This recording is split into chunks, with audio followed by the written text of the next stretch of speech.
प्रिय मित्रों, क्रिस्त जयंती की खुशियां और शुभकामनाएं सबको मिले। संत लूकस ने क्रिस्त यीशु के जन्म का विवरण तत्कालीन ऐतिहासिक पृष्ठभूमि में दिया है। ये इसलिए कि वे ये प्रमाणित करना चाहते थे कि वर्णित घटनाएं किसी की भावना की सृष्टि नहीं है। यहूदी जनता सदियों से इंतजार कर रही थी कि एक मुक्तिदाता मसीहा आएगा, लेकिन जब वो आया तब उसका स्वागत करने के लिए कोई नहीं था। उसको जन्मने के लिए कोई उचित जगह भी नहीं मिली थी। क्रिस्त अपने जन्म के पहले से ही तिरस्कृत एवं गरीब था, लेकिन स्वर्गदूत चरवाहों को यह संदेश देता है कि मैं आप लोगों को सभी लोगों के लिए बड़े आनंद का सुसमाचार सुनाता हूँ। मतलब यह कि गरीबी में जन्मा और अपने लोगों से तिरस्कृत वो मसीहा सारी मानव जाति के लिए आनंद का कारण बनेगा।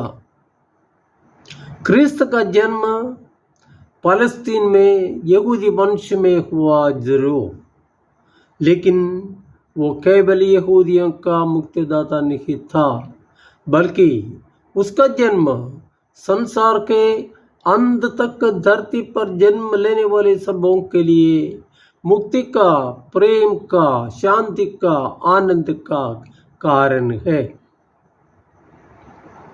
क्रिस्त जयंती का संदेश यही है। आज मुक्तिदाता मसीह का जन्म हुआ है। वो सबों का मुक्तिदाता है, वह सबों के लिए आनंद का कारण है। हम ईश्वर को धन्यवाद दें, क्योंकि उसने मनुष्य का सुख दुख बांट लेकर और उसे पाप बंधन से छुड़ाकर उसे स्वर्ग का वारिस बनाने हेतु अपने इकलौते को संसार भेजा। दुनिया भर में क्रिस्त जयंती हर्षोल्लास से मनाई जाती है, लेकिन हम ये न भूलें कि क्रिस्त जयंती का संदेश इन खुशियों के परे है। वास्तव में क्रिस्त जयंती का संदेश क्या है? ईश्वर अपनी प्रतिज्ञाओं में विश्वस्त है। मनुष्य की मुक्ति के लिए ईश्वर ने समय की पूर्ति में अपने इकलौते को मानव पुत्र के रूप में धरती पर भेजा है। वो प्रतिज्ञा मसीह चुनी हुई प्रजा इस्राएल में जन्म लेता है। वो मुक्तिदाता न केवल इस्राएली जनता के लिए बल्कि सभी लोगों के लिए बड़े आनंद का संदेश लेकर आया है।